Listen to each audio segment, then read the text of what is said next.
Leanne, and I am the president of the Foundation for Delaware County.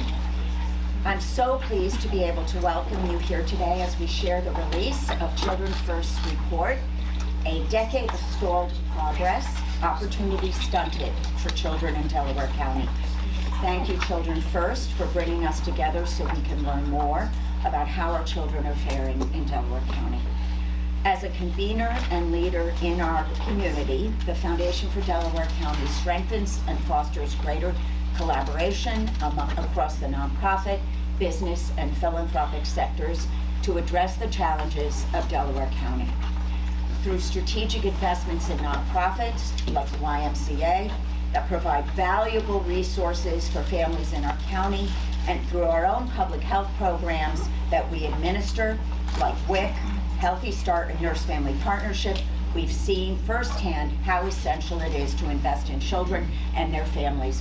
And please make sure to meet Joanne Craig and Katie Kenyon, who are here from our public health and housing programs. I'm sure they'd love an opportunity to talk with you if you haven't met them yet. We're proud to support Children First and the critical advocacy they engage in to improve the lives of children in our region. We know that together with our elected officials and our community of partners, we can help make a difference in the health and well-being of children in our county and ensure all children have the opportunity to thrive right here in Delaware County. Together, we'll hear more about how the children in our county are faring across multiple domains: economic status, early childhood education, K through 12 education, health, juvenile justice, and child welfare. More importantly, you'll hear about the public policies and funding and how important a critical role they can play in shaping the future of children in our county. I hope that what you'll hear today will inspire you to join the Foundation and Children First in advocating for a brighter future for our children. And now I'd like to introduce Donna Cooper, Executive Director of Children First, who is going to present the key findings of our report.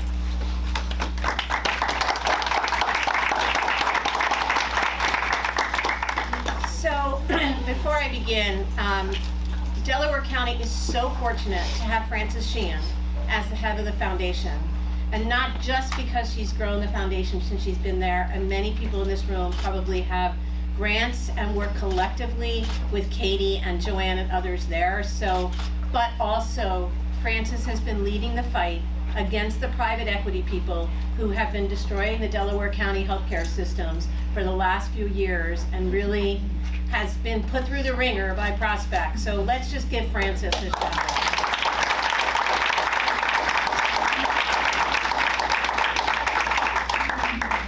We are so grateful that you're here today.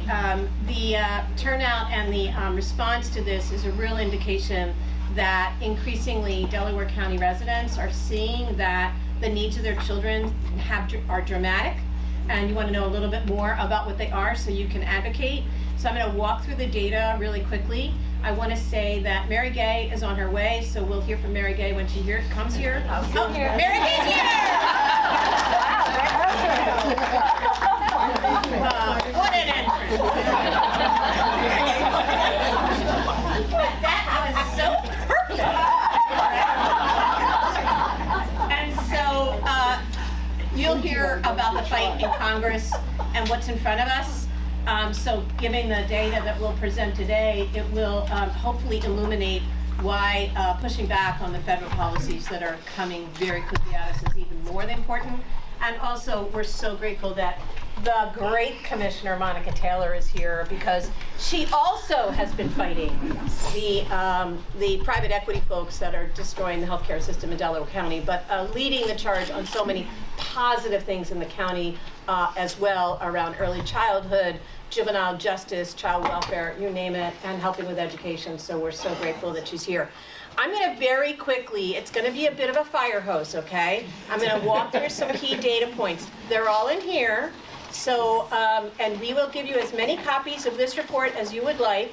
Every 2 years, we try to put a report out on the status of children. We've been doing this now for 8 consecutive, whatever that is, 8 times 2, 4 times 2, 8, we've done 4 of these. Public school, sorry, Jim.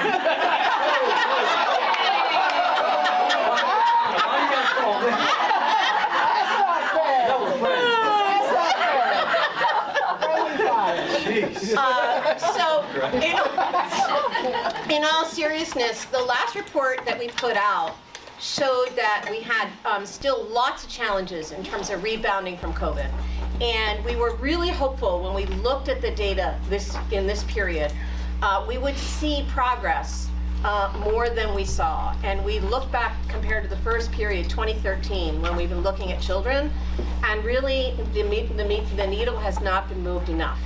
And given what's happening in the county around healthcare, given what's happening at the federal level, we need us to all rally behind the data that's in here and say that we need to push the needle forward and not go back. So the first thing is this data point has not really changed. We released this about 6 years ago. We talked about how many families were underwater. Basically 4 in 10 families in Delaware County are not earning enough to make it possible for them to meet the needs of raising their kids. Rent, if they're lucky enough to own a house, mortgage, utilities, transportation, food. Basically our families are struggling. And if they need childcare, then it would be a much larger share of families who are struggling to make ends meet. 4 in 10. In order to be above water in Delco, and this has not changed much, we need about $75,000 to raise your children. So it sounds like a lot of money, but if you have 2 wage earners, they're earning each about $36,000, $37,000 a year, which is basically 17 bucks an hour. So this is not 2 wage earners earning at the upper income. These are, entry-level workers at this point in the sector, in many sectors, and at those wages, they cannot make their household bills without making trade-offs on medicine versus rent, on food versus heat. These are the kinds of things that families are having to deal with. You have 48,000 children living in those families. That's more seats than in the Citizens Bank Park. That's a lot of children who are in families who are very stressed economically. And one of the things that we tried to look at, because it feels like everybody says wages are going up. And in the last 10 years, wages have gone up, without question. But the fact is that after accounting for inflation, what you see is that the people at the bottom 20%, they really haven't had, they've lost money. When you account for inflation, even though their wages grew, they went from 14,000 bucks a year in earnings at the bottom 20%, and they're still at 14,000. So very little's changed for them. The same for the next 20%. So in general, in Delaware County, although the people at the top have seen their incomes rise, they too have had only very modest gains, but you can see the split, right? This is the distribution of incomes in Delaware County. So you have 20% of your people all the way up there at 248, but you have lots and lots of folks. You have 40% of your folks earning under $40,000. And remember, it takes $75,000 to be able to support your kids. In addition, while families are struggling with cost, 6 out of 10 kids in Delco are shut out of the child care system because there isn't enough money in the subsidy system to enable their families to go to work and afford child care. Now, it isn't just that there isn't enough money in the subsidy system, but we pay child care workers so little that many child care programs have closed classrooms because they can't find a teacher, or child care centers have closed. So lots of families who want to be in the labor market and who could go in where there are enough staff and subsidy, they're shut out. So this is what it looks like in Delaware County. These are the folks, as you can see, in 2017, you had about 3,500 kids in the subsidy system. And because of those system stresses that I just talked about, you're now down below 3,000. So that's the orange is how many children are eligible for subsidy but aren't in. So you can see this is a system that were it more adequately supported, you would have more workers and parents able to enter the labor market with stability. So we have a lot of challenges here. Families in Delco, if they are paying for childcare out of pocket, are paying 13% of their income. Just to give you a frame of reference, up until this administration in Washington, perhaps they'll change it, the federal standard for what's appropriate in terms of like a reasonable share to spend on childcare is 7%. So your families are paying very large percentage of their income. So we also know that going to work and going to college after high school has a big impact on poverty and boosting people above that bottom red line, right? And so one of the things we found in Delaware County is even attending some post-secondary college or training. You don't even have to get a 2-year degree. You don't have to get a 4-year degree. Just some attendance in post-secondary. So the blue line at the bottom is bachelor's. The green line is some associates, then high school, then less than high school. And what you can see is if you graduate high school, you are only 14% of the people who graduate high school are living in poverty. But that goes down to 10% if you've had some college. So some college is a real, and again, it could be a post-secondary training program. Just getting into something after high school is critical to your ability to get out of poverty. One of the pathways into post-secondary is a high school degree, having a college-ready transcript, but also one of the clear paths to decreasing poverty in adulthood is having the opportunity to attend career tech ed while you're in high school. And in Delaware County, only 5% of the kids have that opportunity. You have great career tech ed programs, spectacular. But this is a state that's in the dark ages when it comes to career tech ed. Every one of the states around us have double digits, 15, 16% of their kids graduating with career tech ed in high school and going to post-secondary training afterwards. So this is not a Delaware County problem. This is an example of how the Delaware County children are being underserved by backward state policies. We also have a challenge in underfunding our schools, and we're going to hear the great Superintendent Dan McGarry later in this program, but you have to make up for it. 45% of the kids can't pass the 3rd grade reading assessments. Now, I want you to know Pennsylvania's 3rd grade reading assessments are hard. There's no question that they're hard. But this level is certainly not acceptable, right? We need to get closer to 90% for sure. And 2/3 of the kids can't pass the math assessments. This again, these are issues where your school districts, Southeast Delco, William Penn, Upper Darby, Ridley, these are districts that are working their tails off to change this. But given the underfunding of school districts in the Commonwealth, we don't have the resources to do this. If the state was funding Delaware County schools at the rate it should be funded, districts would have $175 million more dollars. And that's a lot of teachers, that's a lot of reading specialists, that's a lot of math tutoring, that's a lot of enrichment opportunities, God forbid, arts and music, that give our kids the reason to go to school and excel. One of the things that's biting into school district budgets that we found, which is pretty unbelievable, is that your cyber charter payments that your school districts must pay before they attend to the education of their own children have grown by 71% in the last 8 years. And that's $35 million being pulled out of your system and sent to cyber schools. And we're not going to have a long talk about that, but we'll take questions about that later if you want. But these are funds that could be put to use at your school district, but state law requires that those schools be paid first. You have 6 school districts that, according to the Pennsylvania court decision around fair funding, are underfunded based on the school's funding formula. So look at Upper Darby, where we have the great Superintendent Dan McGarry here today. They are owed $5,000 by the Commonwealth per student, right? Jennifer Hoff's here, school board member, Jennifer from William Penn. They are owed $5,000 by the state for every student. And so the governor is making some progress on that. That's spectacular, and we need to rally behind that. And your House and Senate delegation are right there fighting for this. You have a lot of champions, but they're going to win when we engage with them. The other thing that we noticed in your county is that you're increasingly diverse, as is every county in the Southeast. And you can see, well, you probably can't see, but nevertheless, it's in your report. Your diversity of folks who are living here is increasingly Latino, and you have slight increase in Arabic families.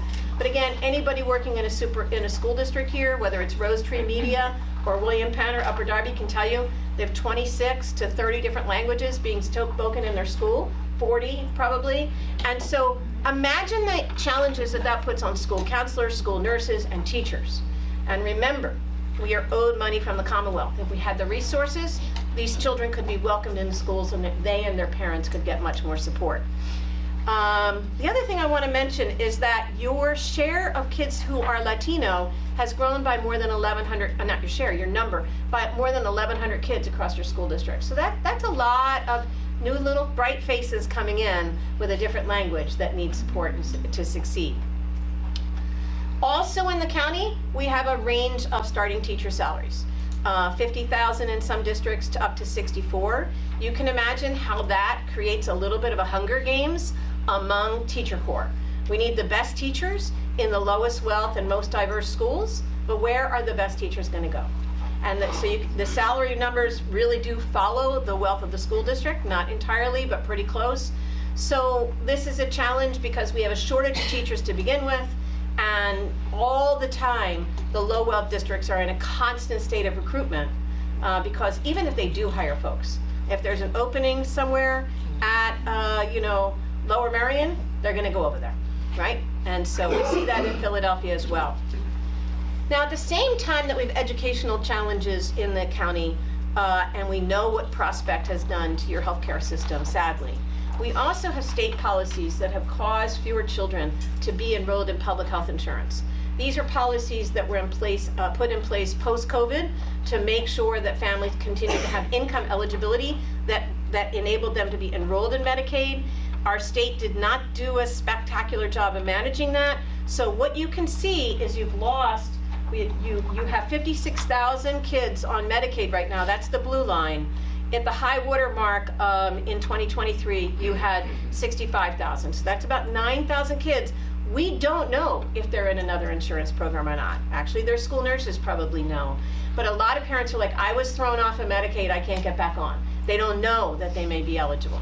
This is a problem that we need to tackle. Delco's always been at the front of making sure every kid is insured. You guys have typically had the highest rate of insurance of children in the state, so we need to refocus on this. The other thing, and this is consistent with the reports that we put out, more and more parents are opting out of vaccinations. We don't need to talk about the fact that now we have a secretary of HHS who will likely be encouraging that. But the percentage of kids who are not complying with the full vaccine protocol is rising. And that not only puts those children at risk, obviously, for communicable diseases, but it puts all children at risk because vaccines work on herd immunity. And when we don't have herd immunity, which is 95% vaccination, then we put kids at risk.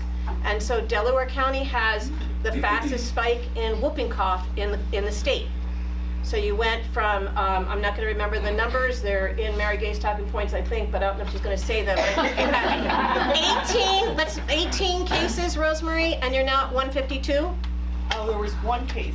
One case. And there was 281 now. 281. Stephanie's here, she could... Just in whooping cough. A preventable childhood horrible illness. Horrible illness. So Delco leads the nation in whooping cough right now, and some of that is because even vaccinated kids are getting whooping cough because there's so many kids who are not vaccinated. So we really need to work on that. We know Children First has been a voice on lead for a long time. 60% of the kids in the county still are not tested for lead. This is something that with your new county health department, yay, county health department, I guess you don't even consider it new anymore, but Rosemary Holt, having been one of the people who led the charge to get the health department, it has a lead action plan, and we really want to nip it in the bud to make sure we get every kid screened. So let's move on to mental health. What's the status of kids' mental health in Delco? 36% of the kids in the county feel sad or depressed. This is lower than some other counties. Some of them are over 40. But this is based on their high school, the longitudinal assessment that kids take at high school. Sad, depressed, or anxious every day. Every day. And again, the great Dan McGarry in the school district of Upper Darby, they've been at the forefront of really trying to tackle mental health issues among their kids. This is a horrible situation.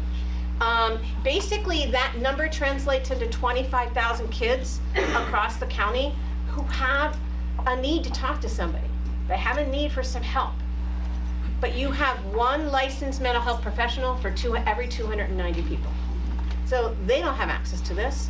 And not only that, their public health insurance, if they're on Medicaid or CHIP, won't pay for that. And so you'll see recommendations in the report about how to tackle that. So families often have to pay out of pocket if they're lucky enough to do that to get to one of these licensed professionals. That's just no way to raise children in the richest country in the world. Good news, and Chris Walsh is here, good news is that your violent crime rate has dropped that's committed by youth by 50% in the decade. And this is happening everywhere. Kids are actually not as wanton as the media would have us believe, right? This is a pretty big drop in crime. And what you can see is in every kind of risky behavior, use of alcohol, cigarettes, pot, or e-cigarettes, the use of risky behavior is declining. Now there's a good thing about that. Fewer kids are making risky decisions. The bad thing about that is people are suggesting that that's happening because kids are spending time on their phones and they're spending time alone in their houses, which is contributing to the reason that they feel sad and depressed. Now I don't think the reason that the best response to that is they should drink or get high. But nevertheless, this trend going down is related to the increase in anxiety because the causes are similar, which is the impact of social media on their lives. And so school districts are tackling this with getting cell phones out of schools. Parents are struggling, but we have a lot of conversations we need to have about this. But in general, one of the good things is that we are still below the 2014 level in any kind of juvenile crime, violent theft, simple assaults, or other. Now, theft is going up, and so this is something we need to think about, and we need to make sure we have really good alternative diversion programs and alternative detention so that any kid that's picked up for this doesn't end up in a facility where they are likely to be prepared to be an adult offender. Like, we need to keep the lid on putting kids away, but this is definitely something that puts a demand on the county to think about alternatives for kids who are picked up for doing stupid things that we have to help kids not to do. The number of kids in foster care, county's doing really good keeping kids with their families. It's dropped by 50%. That means when a family's in crisis, the county's responding with resources and support that make sure we're not separating kids from their parents. That's a really good thing. Not easy, it's not a perfect solution, but the trend is going in the right direction. So there are big takeaways. There's a lot more data in this report, but what we wanted to do is also show you where your low-wealth families are. You live here. This map is not surprising to anybody in Delco about where the families, the darker areas, are where more than 80% of the families are below that threshold to be able to support the needs of their children. 300% of the federal poverty level if you're that kind of geek, but below $75,000, right? So that's where these families are, the darker it is. The darkest is 80% of the families, then this color gets you to 60 to 80%. So you have some really deep concentrations of stress among families, and that aligns with where they're attending school. So these are the schools where the share of kids are living in families with low wealth. And so that offers an opportunity to think about some concentrated strategies to really meet the needs of families where they're living. These are the kinds of things that the Foundation for Delco have been funding. These are the kinds of things that the county commissioners are very aware of. But they also are big messages to all of us in terms of how do we reach out and make sure that the children in these communities are getting all the supports that they need. And we really focus. Now, not exclusively, because you can look in Upper Providence, you can look in Middletown, Aston. There are families who are definitely struggling, but your concentrations are pretty stark. They're much more stark than in other counties in the region, other than Philly. So with that, what we wanted to do today is to give you a chance to hear about what this means on the ground. And so before I do that, I would like very much to introduce to you the person who really crunched all this data, Parker Thomas. And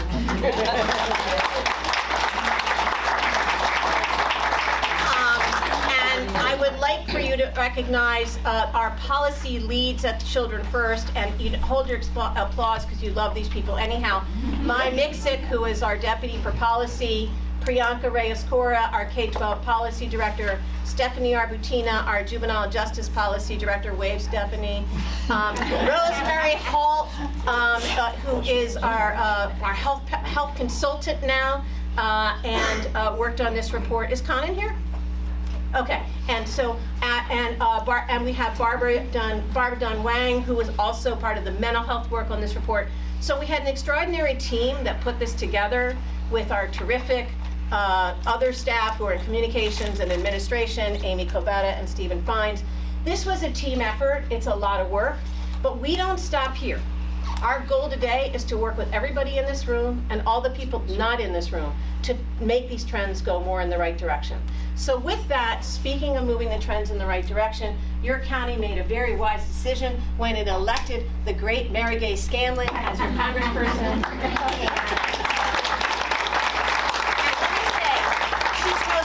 To these issues. She started out as a lawyer at the Education Law Center, did pro bono, one of the major law firms in town, and so her granular knowledge of these issues is surpassed by most people in Congress, and we're so lucky to have her. Thank you.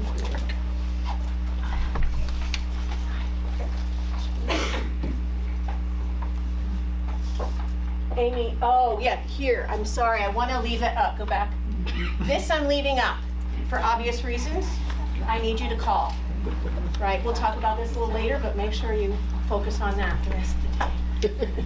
Okay, thank you everyone for being here today and for your concern about these issues. I recognize most, if not all, the faces in the room as people who've been working on this issue for a long time, and it's really so wonderful to have the data that Children First provides. I know I've talked with Donna a lot about how I, basically carried around the reports that were issued just as I came into office and cited them as ad nauseum to whoever would listen, because it does give us this great data to identify the issues and then the policy proposals to push forward. So it's an unbelievable resource that we have in this region that most places simply do not have. So I'm really, really grateful for that. Now, of course, I represent 3 counties, so I'm sorry, I think I just... That's okay, don't worry about it. Okay, we'll figure it out. I represent 3 counties, so I get to read 3 reports. But that is one of the issues of representing the 5th district. So it's all of Delaware County, it's South and Southwest Philly, and it's parts of Montgomery County. And when I thought a couple years ago I must be going crazy, how can we have this many different issues in one congressional district, and my staff dug into it, they said, we do have one of the most diverse districts in the country. And it's diverse because we have, maybe 12, 13, maybe more in some places, foreign-born constituents in the district. But most importantly, in my view, is that it is economically diverse. The impact over the last several decades of trickle-down economics and growing, exploding income inequality is really, really felt here. So we have some of the poorest zip codes and some of the wealthiest zip codes in the country, all in this one district. And that leads to some of the issues that we see where, we have some unbelievably high-performing school districts, like the one we're in, that I used to serve on. And then we have some places that, as we saw, just don't have the resources to have current textbooks or HVAC systems or many other really essential things. So the data that is provided here is really, really helpful. The policy suggestions are really helpful, and I'd encourage all of us to, engage with them as we're able in our different worlds. The issues we're discussing here today could not be more timely as we see some really profound changes coming at the federal level. Monday, we're back in DC. Rules Committee that I sit on is going to be dealing with the House Republicans' budget proposal, which is pretty devastating to everything we're talking about in this realm. They're determined to slash programs like Medicaid and CHIP to pay for tax cuts to the wealthiest Americans and corporations. So if we just talk Medicaid for a minute, the report shows us there are fewer children on Medicaid now than before the pandemic.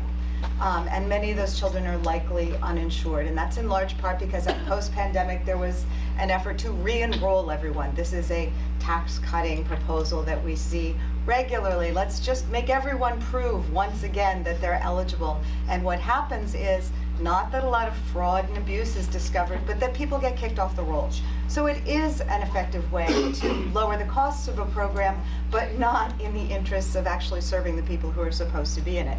We're hearing a lot from our Republican colleagues who've said they want to cut $880 billion from Medicaid.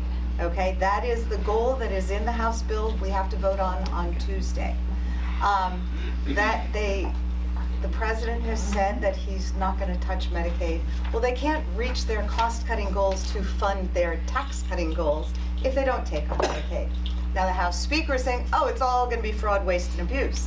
Well, we've seen this story over and over again. In addition to things like re-enrollment, they want to implement work requirements. Okay, we've seen the work requirements ploy every decade or so.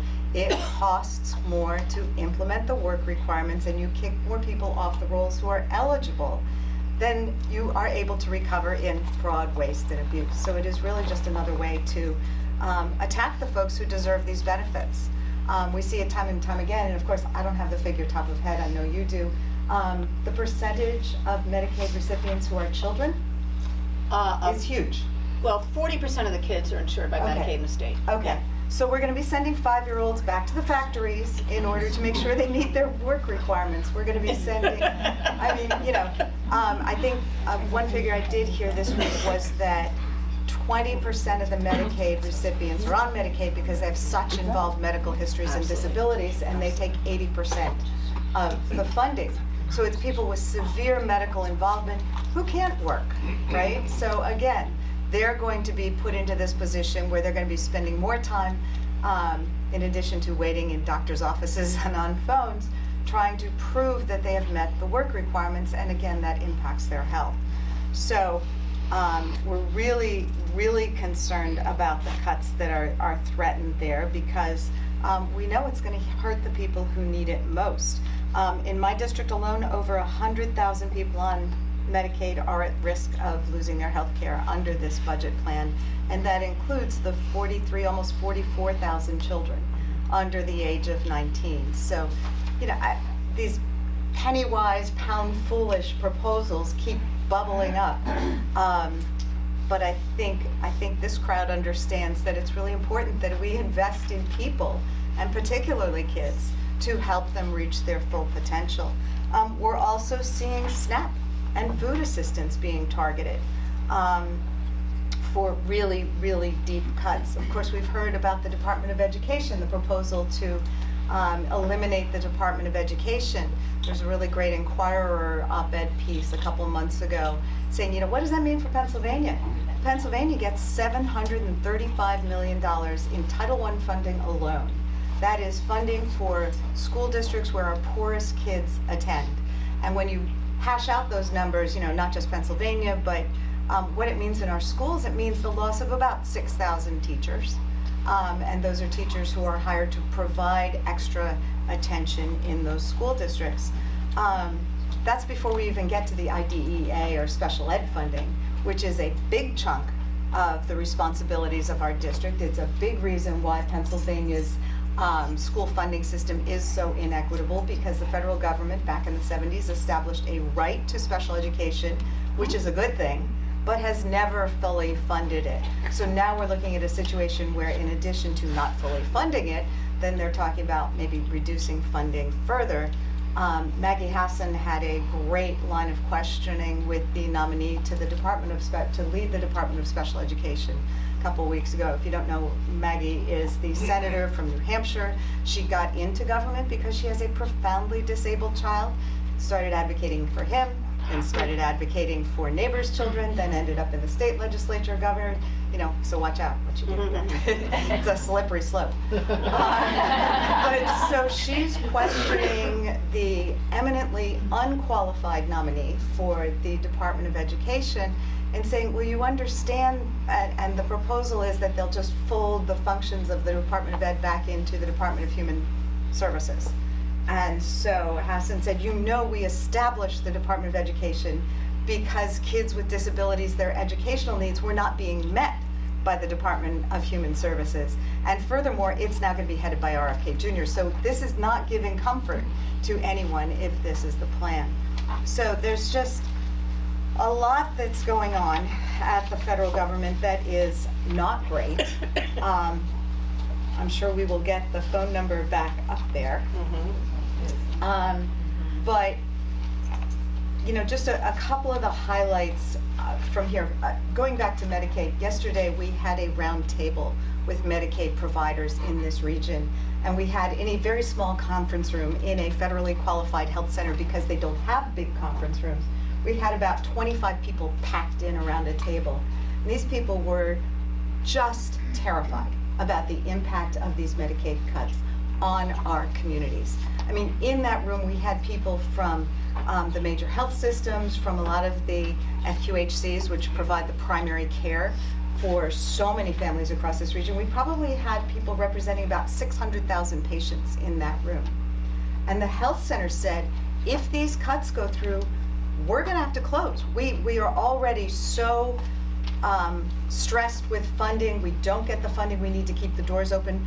Many of us will have to close. Then what's going to happen? Those patients are going to, even more than they do already, go to emergency rooms for their care, which is going to stress the emergency rooms. And those hospitals that provide the frontline care for so many people are struggling with their finances already. They're losing money on all those emergency room visits. It's going to impact care for all the rest of us because when we have an emergency, those emergency rooms are going to be backed up. And here in Delaware County, where we have the issues with Krueger, it's going to be even worse. So these are all really, really bad things that are going to have a direct impact here. Now, I did want to focus on one thing that is a good thing and how we take the data and the policy stuff. As I was comparing the reports for the 3 different counties in my district, lead pops out as an issue in Delaware County that it doesn't, have the same effect in other counties. And what has been really amazing over the last few years is our leadership, I know the foundation, Monica Taylor at the county, have said, whoa, okay, we are an outlier here, what are we going to do? And they have leveraged money to help with lead abatement. I understand Monica gave me heart failure. I said, what's going on right now? She said, we're just launching a lead education program. I thought she said losing an education program. And I've heard from too many people in the last month who have lost funding due to funding freezes. But so we are seeing more attention paid to lead. I mean, we've got old housing stock here. My kids had a lead scare when they were little because we did renovations on a Victorian home. So it's a very real thing. It's something that does get attention. My office has every summer an intern from the Washington and Ireland program. So these are the best and brightest young scholars from North and Republic of Ireland, and they have to pick a project to work on. And this year, the intern picked the issue of lead and the impact on kids and what could we do about it. And he's got some legislation he thinks we should pursue. He was really interested in the tie between social, emotional disabilities and lead and how that might play into some of the community violence problems that we have. So it was a really interesting thing to have someone from Dublin come and talk to us about what's going on in Delaware County. So at any rate, we can go on through so many of the things here. I take great heart from the fact that we see from the data that Children First provides that when we focus on an issue, we get the funding, we get the policies, we do see forward momentum. And the challenge is trying to keep that momentum going and not have some retrenchment to, make America bad again, because that would really, really not be good for our children and for our communities. So I endorse the idea that you have to call the Capitol switchboard. We have a couple senators who could be helpful in this fight. We only need 3 members of the House to vote with Dems to preserve many of these programs. And we really hope we can get them, but obviously we need folks from their districts to call them. But we are seeing some cracks in this kind of unified, whatever Trump says goes, facade, as it's becoming clear to people just how how much these programs are going to impact their communities, whether it's in rising unemployment or impact on safety and health or our kids or whatever. So this is a really, really timely thing to be engaged in. I'm sorry I went way over time, but it's that kind of week. So thank you. Really appreciate it.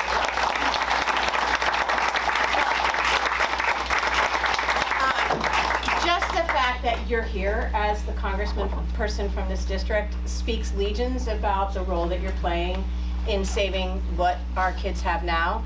And just to put a point on the Title I cuts, you forgot your hat. You forgot My your hat. Oh, thanks. The Title I cuts, if they were to eliminate Title I, every school district, every school building in America would be affected. But in Pennsylvania alone, we would lose nearly 7,000 teachers. So thinking about the progress, the little progress that's been made since COVID and the rebound, we would certainly have a setback. So these are not small challenges. So thank you so much, Mary Gay, for being here and being part of the fight. And we'll keep that number up. I think please remember that your senators need to hear from you on these issues. So as you know, there are 3 levels of government. There's the Congress, there's the State House, and there's the county. And we're so grateful that Leanne Branke is here. What am I doing, Krueger or Branke? Leanne Krueger. Right, sorry. Leanne Krueger is here. Leanne has been a partner with Children First even before she went to the State House. Now she's a spectacular leader in the State House. We're in her district right now, so yay. Leanne's been a champion on issues that affect kids, affect moms, education, the environment. Like, you can see Leanne at the front of these fights in Harrisburg. So for the people who live right here, right now, you have a great representative that you need to keep there. And for the people in Delaware County, she's part of a terrific delegation. So I'm going to ask Leanne to come on up here. Well, again, welcome literally to my library. I want to give a shout out to Miss Lori, who I think is the best children's librarian in the Commonwealth. When my son was small, he's now in 7th grade, we would come in, she would tell him what he was interested in, and she would magically pick out books. And my son needed support to learn to read. You know, I have seen firsthand why we need good public schools with early intervention. He's now reading, like way above his grade level, but without intervention from a great public school district here in Wallingford Swarthmore and a great librarian who really helped to stimulate his love of reading, he'd be in a different place right now. And so literally, welcome to my home library. It's so great to see you here. So we're going to talk a little bit about K-12 education and what's happening in Harrisburg. And, I want to thank Children's First for your long-term advocacy. When I was first elected, Donna would show up at my office all the time, especially during budget season. And she'd want to see whatever the budget documents were that we got when we got them before she was actually supposed to see them, to make sure that she was as an effective advocate as she could be. And I have been so grateful to work with Children's First and their partners every step of the way during my legislative career. So we're going to talk a little bit about, again, what's happening in Harrisburg right now. We're currently in budget hearings. And so my colleagues, including here in Delaware County, Gina Curry and Regina Young both serve on the Appropriations Committee. And then Tim Carney in the Senate serves on the Appropriations Committee. So all 3 of them are in Harrisburg literally as we speak, advocating for us. And I know public education dollars is at the top of the priority list for so many of them. So 2 years ago, you probably heard that there was a judicial decision from a Republican judge that sort of upset how we were talking about public education. I want to acknowledge Jen Huff, who William Penn School District was not only one of the lead plaintiffs, but I feel like every single event we needed to host for a couple years on school equity wound up in one of the buildings in William Penn, as well as a number of other Delaware County families and advocates who are part of this. And so 2 years ago, there was a Commonwealth Court decision that said what we were doing as a legislature was unconstitutional. And this came out of the Commonwealth Court, which is Republican controlled, not the Supreme Court, which is democratically controlled. So that means that education equity is truly a bipartisan issue in Pennsylvania, and everybody agreed that what we were doing was broken. They measured a $4.5 billion adequacy gap. Said, from where we need to be versus where we were at the time, there was a $4.5 billion gap. That's a heck of a lot of money, right? And so last year in the budget, our caucus fought alongside Governor Shapiro, and we finally got a historic investment of $1.1 billion last year to start to make gains towards filling that adequacy gap. This is my 4th appointment today, so I started early. But we still have a long way to go. And so again, Rep. Curry, Rep. Young, Senator Carney are in Harrisburg as we speak, going through the budget hearings. The governor had a lot of good things to say about public education in his budget address a couple weeks ago, and now it's our job to fight when the budget actually gets passed, which is usually sometime in early July, to make sure that we're making a big step forward again. So here in Delaware County, there is still a gap as well. And so Students First, in this great report that you're seeing, shows that there are still 6 local school districts that need more funding to adequately educate each student. 2 of those are districts that I represent. Penn-Delco School District and Chester Upland School District, which I represent alongside my colleague Carol Kazim, and then Southeast Delco, William Penn School District, and Upper Darby School District are also on that list. So we've got some parents and an administrator from those school districts who are going to give us their firsthand take today of what it would look like if we got to that $4.5 billion gap and closed it, and every school in this county had the resources that they needed to succeed. So we've got 2 parents. We've got Tasliym Morales, whose kids are in the Chester Upland School District. We've got Cintia Isles, your Upper Darby School District, and then we've got the superintendent of Upper Darby, Dan McGarry. So thank you again for making your time to be here in this packed room. So I want to hear from the parents first. How would it look differently if your kid's school had the resources that they needed? Cynthia, can you start us off? Sure. I thought about it a lot. I have 3 children. 1 is already graduated, and 2, 1 in high school and 1 in elementary school. Both of my children currently in school both have IEPs, and so for me, what it would look like if we received the funding would be facilities first and foremost. Upper Darby, old schools, old buildings, needing the funding. We don't have air conditioning. The high school early this year, they had this huge flood in the hallways because the HVAC system. So we would update our facilities, then technology, resources, enough teachers, special education support. It would look, what every parent wants is for their child to have the opportunity to grow to be successful.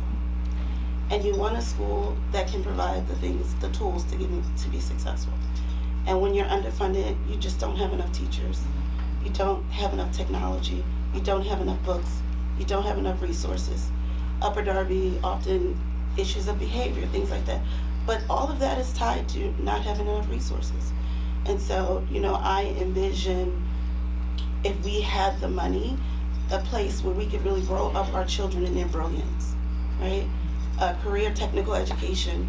I have the privilege of visiting the Delco, and it's amazing, but it's not accessible to all students. But I imagine we had the money, that could be right in our high school, so that we could really prepare our students for the future. So, there's a bright future ahead if we could have that sort of funding. Thank you. What about for you, Tasliym, as well?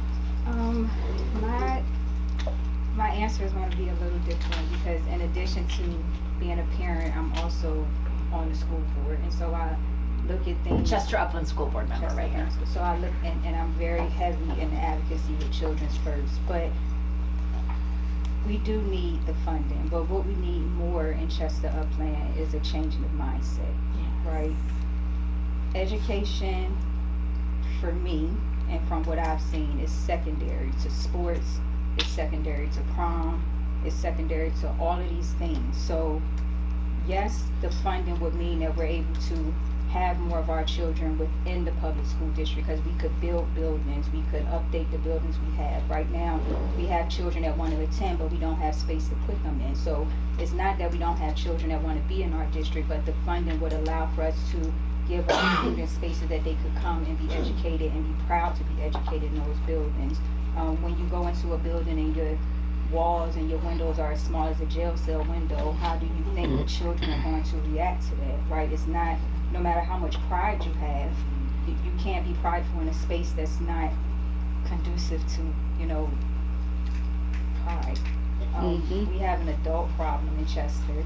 Miss Anita knows that I do not hold back from holding the adults responsible in the city of Chester. Like, we have to model the way for our babies. If we do not show them that education is important, there's not an amount of money that you could pour into Chester Upland School District that would change anything if our parents do not believe that education is as important as it is. So while I would love more money for our school district, I would love even more for our parents to understand the value of having that money in the school district.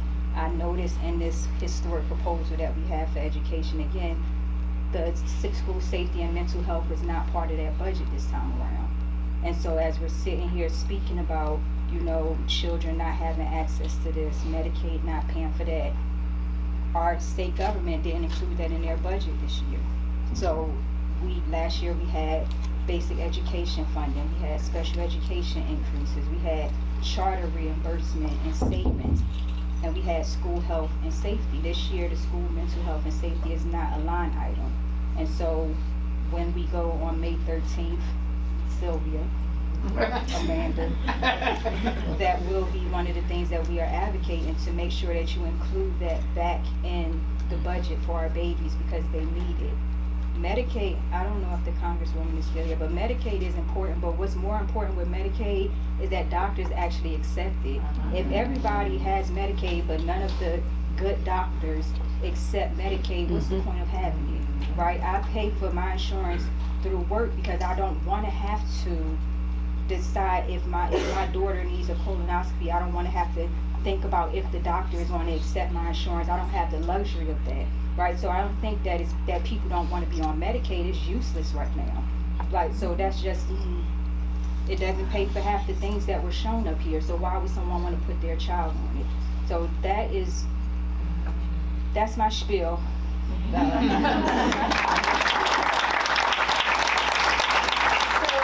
The way that the budget process works is the governor basically gave the opening proposal. That's what happened in his budget address a couple weeks.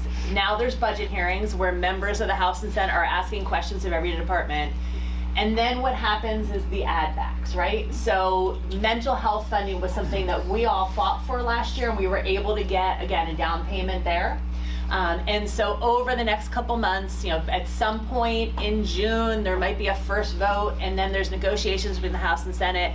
Budget is constitutionally due June 30th, although I've only seen one on-time budget in the almost 10 years that I've been in Harrisburg, but usually by mid-July it gets done. So this is the right time, and this is, you know, for those of you who are coming to the Capitol to do advocacy, May to 13th. fight for the things that you want. What day? May 13th. May 13th, to get added back. So we're not at the end, we're at the starting proposal, and now it's time to work out the details. So Superintendent McGarry, so Upper Darby did get a big infusion last year. I remember being in the caucus room, and Rep. Boyd and Rep. Curry were going through the line items for Upper Darby to make sure that you were getting every dollar that they could fight for. So I believe that there was about $12 million of new funding for the Upper Darby School District. Can you talk about where you invested that? What kind of programs, what kind of teachers were you able to bring into the district because of that $12 million investment? Yeah, first of all, I appreciate being here today, so thank you for hosting the panel. Thank you for being with both of you and for your advocacy as parents and for being on the school board. To the school board members that are here as well, thank you for your volunteerism. It's a very difficult job. Jen, it's been a long time working together with you. Monica was my boss at one time, so I appreciate it. Donna, I'm going to get you back somehow, okay? For picking on you. Chris Welsh, I don't know if you're still in the room. He just had to go. He just had to. Chris Welsh is an attorney locally, and I've been in court with him trying to get our kids out of jail in the past. And so for me, it's almost a sad day in a way that here we are. I've been doing this now for probably almost 14 years. My first year as an assistant superintendent, Upper Darby School District faced some of the most significant financial cuts probably in the state of Pennsylvania at that time. And at that time, the mechanisms that were in place, you couldn't tell people you had an issue. You had to make it up that your cuts were the right kind of cuts. You had to make programmatic changes. You couldn't furlough and do things that are in place. And here we are in 2025, and we're up against, I think, the same uncertainty and the same issues. And year in and year out, we continue to try to advocate for funding of our schools. I feel blessed for the years that I've had to work in Upper Darby School District. It's very challenging. So I want to first get to your question, but I want to give you some real statistical information. And I also want to say to all the teachers and the staffs that work in an Upper Darby, at Chester, William Penn, at Southeast Delco, they're unbelievable people.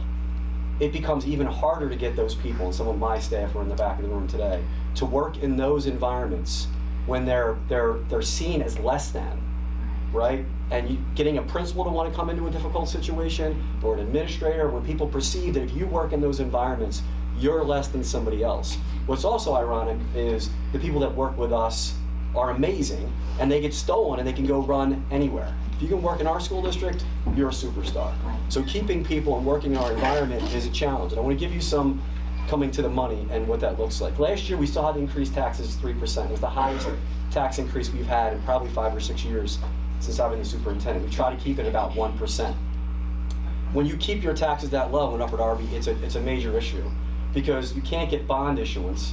In order to get a good bond and a good bond rating, bond companies want you to raise your taxes as high as you can and have a good fund balance. Well, when you're in a poor school district, you can't do that. Your community cannot afford to be taxed that way. So you're constantly in a situation where you're being creative about how you survive. We've had to change schedules. We've been pit against our community and our teaching staffs for far too long because of the underfunding. I was just with Ms. Isles this past week at a home and school meeting talking about closing an elementary school and redistricting kids because we have to lease a building, and it's costing us $400,000 and $500,000 a year plus $3 million in staff. And if the federal dollars get cut, that's $10 million in cuts to Upper Darby. And we don't know if we're going to get the funding that we need here at the state level. So let me just give you some statistics, and I'll tell you about what we've done financially. Some information I think you need to think about what it takes to work in a William Penn and Upper Darby, a Southeast Delco and Chester. And by the way, I looked at that graph that was up there. In southeastern Pennsylvania, we are the most complicated place to work, other than Lancaster County, I believe. We have the most diverse students that are coming in, also the most beautiful kids. Celebration for us, we have 3 National Merit Scholarship finalists, which is awesome. So amazing work happens in these school districts. But let me give you an example of how complicated it is. Every year there are 1,000 first grade students that enter our district, 1,000 kindergarten students. Now you're talking about kids that speak upwards of 60 to 80 different languages, okay? So it's unbelievably complicated. When they start as 1,000 first graders, by the time they get to 12th grade, we still have over 1,000 kids, but only 391 of them remain. So when Donna talks about stability in people's finances, stability in what they see in their community, just like water, people want to seek out the best possible situation. It's natural, it's normal. So I give this analogy, and I'm going to keep giving it because I don't know if there's anybody else new in the room. It's an ecosystem.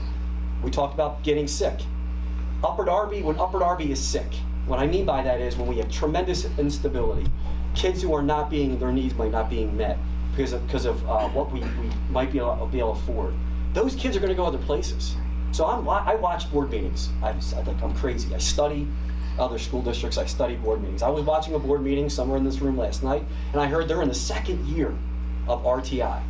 We've been doing RTI and MTSS. What's that? RTI. Response to Instruction Intervention, or multi-tiered systems of supports. We were the first, Upper Darby School District was the first middle school in the state. We were giving national talks in 2005, 2006, worried about students that were coming in and their needs. At that time, we had over 30 reading teachers in our district. That next year, we had to cut 30 staff just to stay alive. So when you put up Upper Darby statistics and numbers, and you compare them to neighboring school districts, my colleagues, who I'm happy they do well, it's an unfair comparison. When you have almost 50 to 60% of a turnover of kids, and those kids are coming in, it's a 10 to 15% achievement difference every year. Imagine what that does on climate with teachers who are killing themselves to move kids every single year. They can never pass the baton from one year to the next, knowing I got the same cohort of kids, I can move them forward. How do you keep that morale going? Very, very complicated. So that's one statistic. Another important statistic that relates to the funding and why you need it for teachers. In 21-22, we had 13,594 requests for subs. I want you to wrap your head around that. 13,594 requests for subs, and we're only able to fill 49% of them. Why? Because everybody else around has raised their sub rate to almost $200 or more a day, which begins to be more than you could pay a first-year teacher to work in one of our school districts. So how can you keep up? So now you can't fill a classroom. So what's happening in Upper Darby? We have over 50 emergency certified teachers. Most of our science teachers last year in our middle schools didn't graduate with a teaching degree and didn't graduate with a degree in science. But we convinced them to come in to be teachers in our school district. Over 50. Think about that. And these kids, and it's no offense to our teachers, they're burnt. They're covering classes all the time. We've gotten better because we've done some creative things with our staff. Very, very complicated. As far as funding is concerned, what creative things that we've done. We on our own have started our own apprenticeship program. I was sharing this with Donna the other day.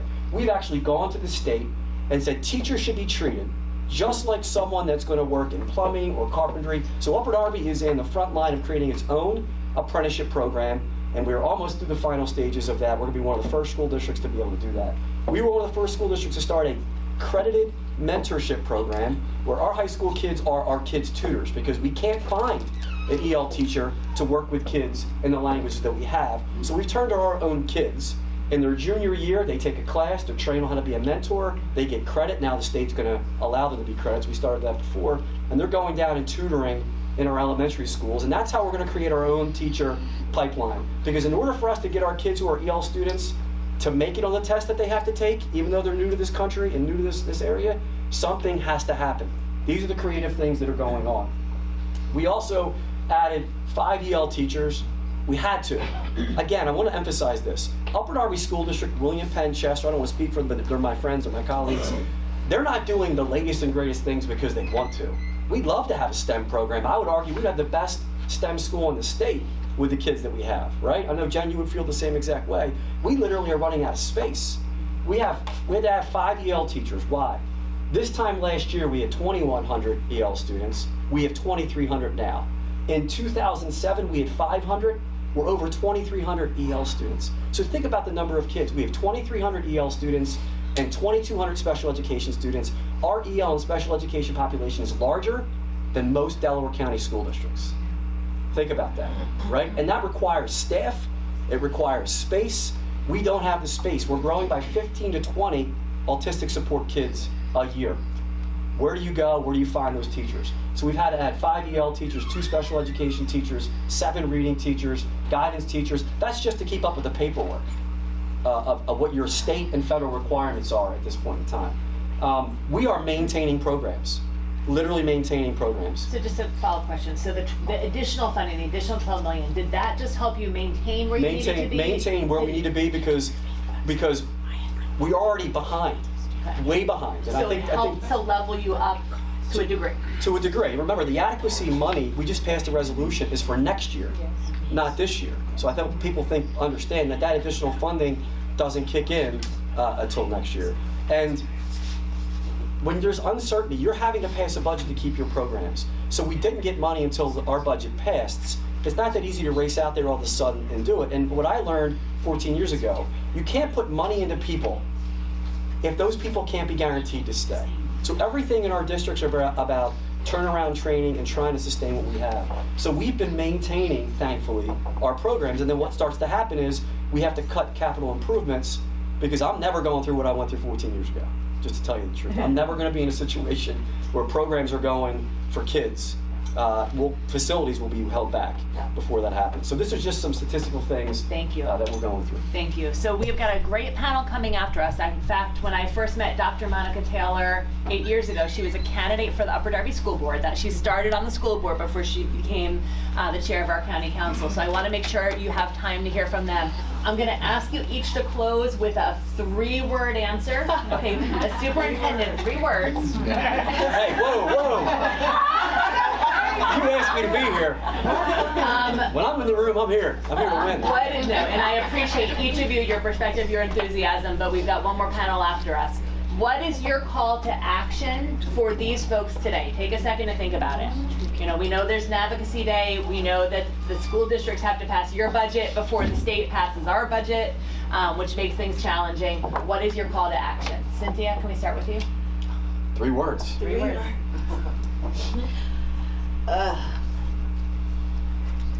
Start with this. My 3 words and my call to action for families at the Chester Upland School District is to get authentically involved.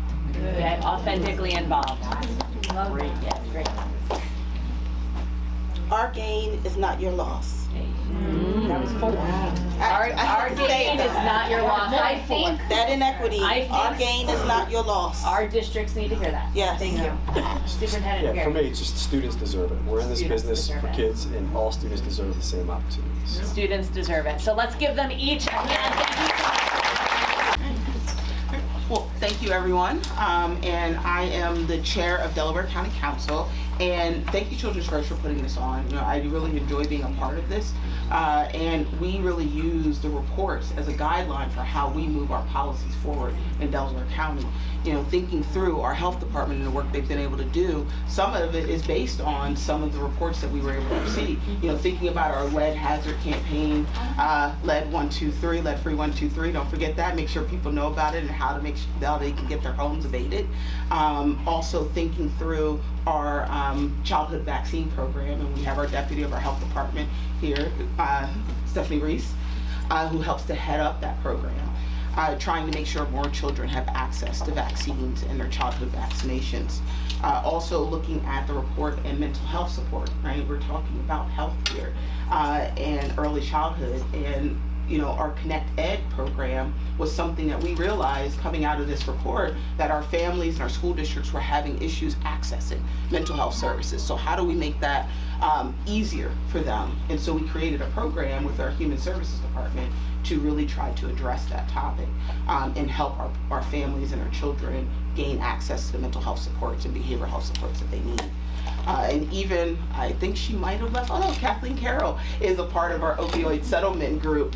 And she is also a social worker in Interborough School District who works on our task force. And one of the projects she championed out of that was partnering with St. Joe's University to create a program for prevention for substance use for our younger children, for our middle school and high school students. And that program started last year, and it was in 2 school districts. At this point, we're in 10 school districts and 5 private schools all across the county, really expanding that prevention education program. And so with that, I would like to have we have our panelists here today. I'm going to actually have them introduce themselves and just say a little bit about yourself. Let's start off with Anita. Hi, my name is Anita. I am a parent of 8 children and 10 grandchildren. I've been born and raised in Chester. I'm a nurse at Krueger, going on 2 years. And that's it. I've experienced and overcome a lot of issues out here that's going on today, and I'm willing to share some of my stories, and hopefully that I'm learning a lot today as well.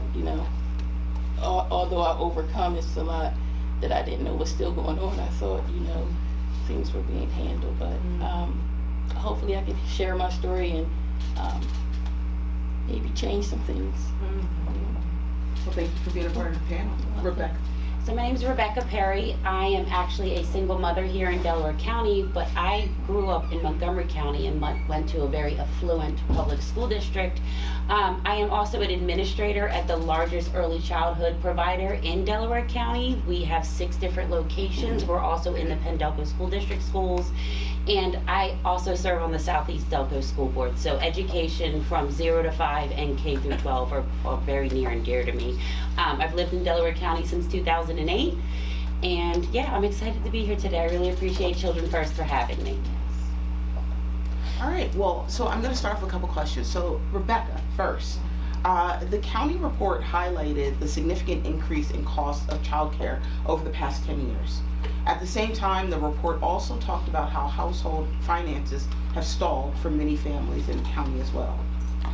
What has your experience been like trying to afford childcare amid inflation and rising costs of living? So, the cost of childcare was actually the driving factor of why I remained a mother of 1. I knew that if I decided to have a second child, that meant quitting my job. That meant not building a career. I became a mother at just 21 years old, and I didn't want to leave the workforce. So I knew I had to stay the mother of an only child.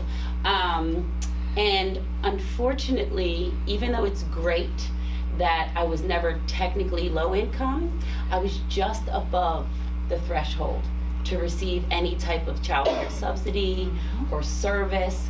And infant care, because you can only have 4 babies to 1 teacher, infant care is much more expensive than preschool.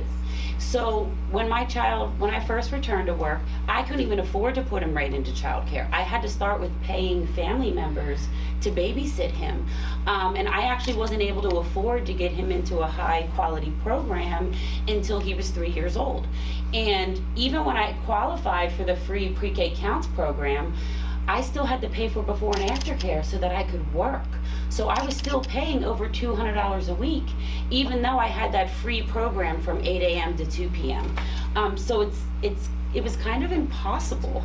And a lot of families, and luckily enough, it wasn't me, but a lot of families in my community in Southeast Delco, and specifically in Collingdale Borough, they're having to choose between, do I stay home or do I send my child to a high quality preschool program? Because without a high quality preschool program, especially children who are dealing with a lot of ACEs and traumas in their childhood, they're not going to be ready for kindergarten. And if they're starting off behind in kindergarten, they're not going to be great when they get to middle school. They're not going to be great when they get to high school. So 0 to 5 really, really matters, and it's really difficult to afford for families. Thank you for sharing. And,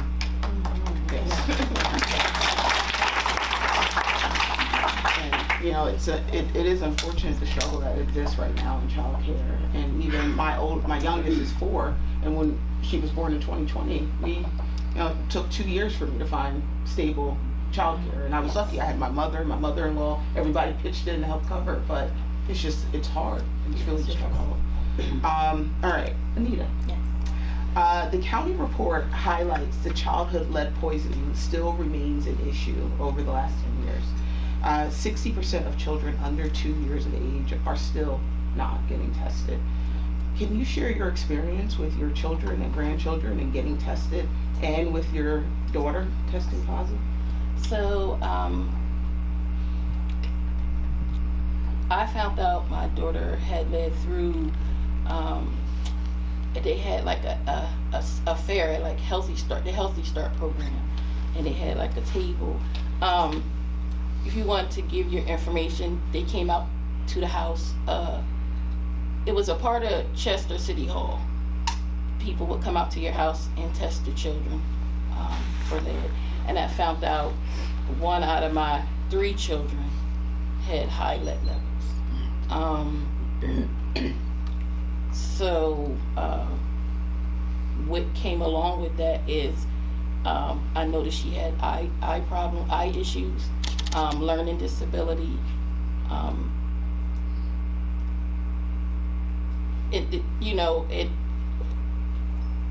don't know, I'm just trying to get the words out. I'm a little nervous too. I guess with that, kids have high lead levels first, that I believe that parents have to accept help. And if the information isn't out there, like I was a part of a program, if I wasn't a part of that program accepting help, then I wouldn't have came across that table. And I have to allow these people to come to my home. A lot of people are not want to welcome people in their home to do something like that. So, and I'm a parent. I'm involved. I just like you couldn't go to work. You were just above. I took that. I'm not going to go above. I'm gonna stay here, because even putting your children in Head Start, you had qualify. Your income had to be a certain way. So I was more involved in making sure my children's health their health was more important to me. So in that case, even as an adult with her high lead levels, she still suffered with ADHD, making decisions. And that's it. I mean, I got the information I needed, educated on, so that the rest of my children weren't affected, and her lead levels did eventually come down, but the effect from it is long term. I guess I got it out. You did great. Thank you for sharing, and thank you for your advocacy in this space. Really trying to move forward with getting the word out and making sure parents know about this kind of a underground hazard that people don't really know about or think about, and trying to make sure they know about it and are able to get their children tested. Thank you. Becca, all right, coming back to you. So, in addition to being a parent, you also work in childcare. One of the things that was highlighted from the report was the issues with staffing. What has been your experience recruiting and retaining staff at a childcare program? So I shared that I actually grew up in Montgomery County, and after I moved to Delaware County, I actually stayed working in Montgomery County for a really long time because the wages are higher. So most childcare workers make less than $10 an hour. Before the pandemic, my employer was hiring infant and toddler teachers at $8 or $9 an hour to start, and they could never pass the threshold of $12 an hour. Luckily, since the pandemic, we have found the money our minimum wage is now $15 an hour to start, but that's still not a lot of pay. Most of our teachers qualify for government benefits, like the SNAP program, and they're working full-time jobs, sometimes overtime, and they still need government benefits to care for their families and their children.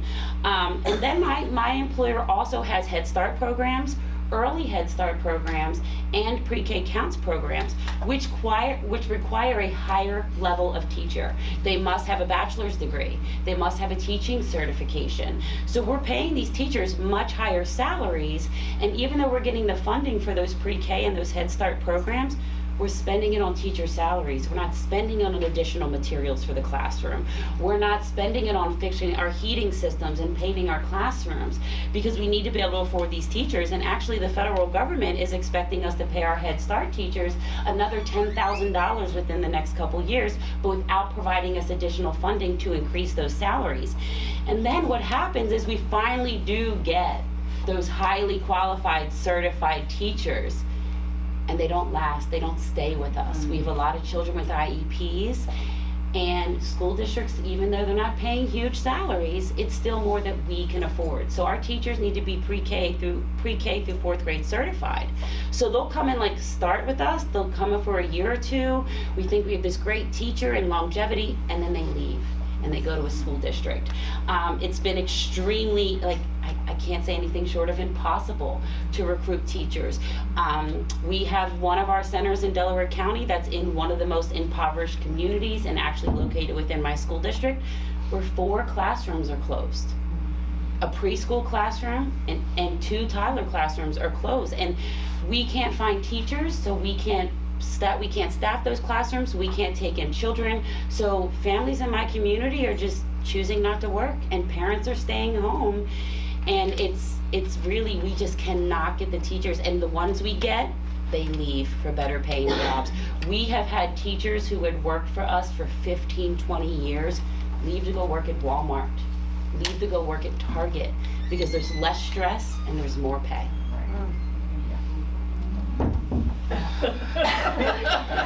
No. Thank you for sharing that. It paints a really bleak picture. How do you think that we could help to support childcare organizations to improve this? So I feel the same way I do about early childhood program education as I do about K through 12. There has to be state and federal policy for minimum salaries. I know Senator Bernie Sanders is thinking about reintroducing the bill where school districts, teachers shouldn't start any less than $60,000. Should be the same in early childhood, especially for preschool and pre-K programs. So I am such an advocate for the pre-K counts program and Head Start, because my son was in pre-K counts for 2 years. And we tested him very early for kindergarten. We did the early registration just to get it out of the way. He was on a 3rd grade reading level while still in pre-K because he had access to this high quality program. So if we can't keep staffing those classrooms, We can't keep these kids in these high quality programs. And today's child, we have 4 Keystone Stars at every center. We take education of children very seriously. We don't call ourselves a daycare. We don't call ourselves a childcare. We are an early childhood learning center. We understand that 0 through 5 are the most crucial years for children's social emotional development, early reading or early literacy. And if we are not funding and creating state and federal policy to pay these teachers and to treat them like they are actual teachers and not just daycare workers, we're never, like, childcare might be a thing of the past in 10 years.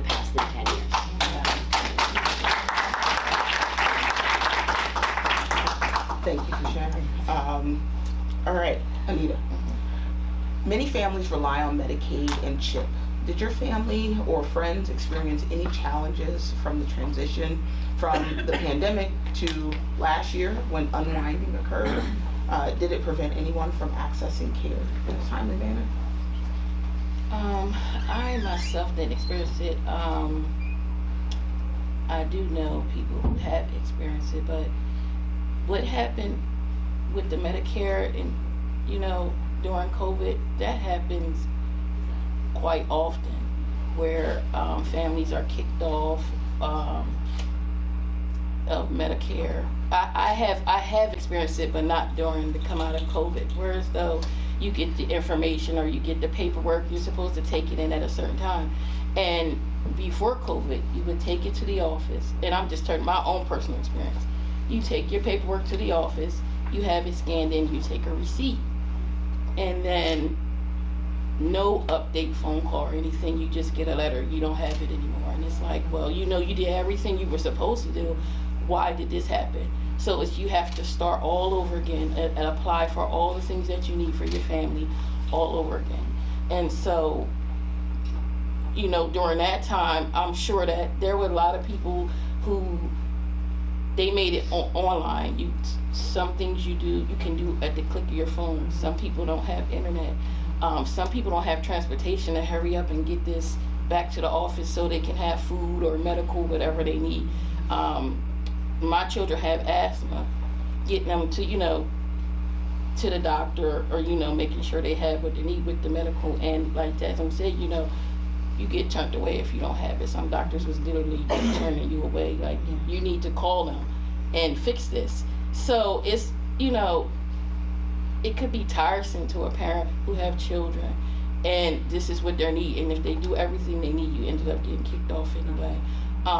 Some of those people probably did what they were supposed to do.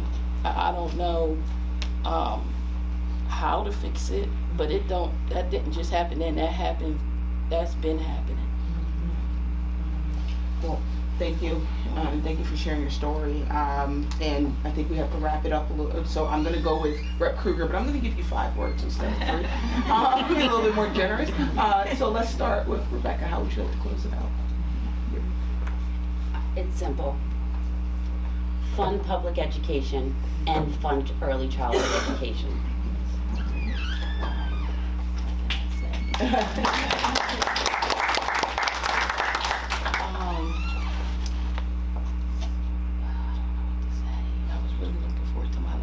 It's like, really, it all ties into with daycare, medical. I really think that, I spoke to somebody, you have to, we're talking about the children here, but you have to get to the head.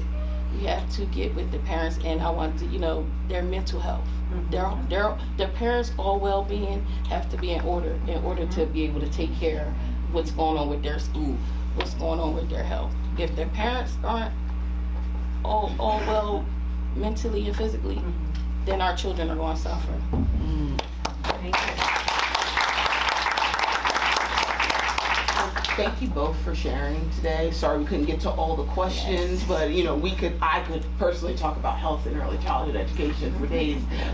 So I thank you all for being here. Thank you to Children's First, and thank you everyone. I encourage you all to continue advocating on these topics and to continue supporting organizations like Children First who are helping to bring this to the forefront. Thank you everyone.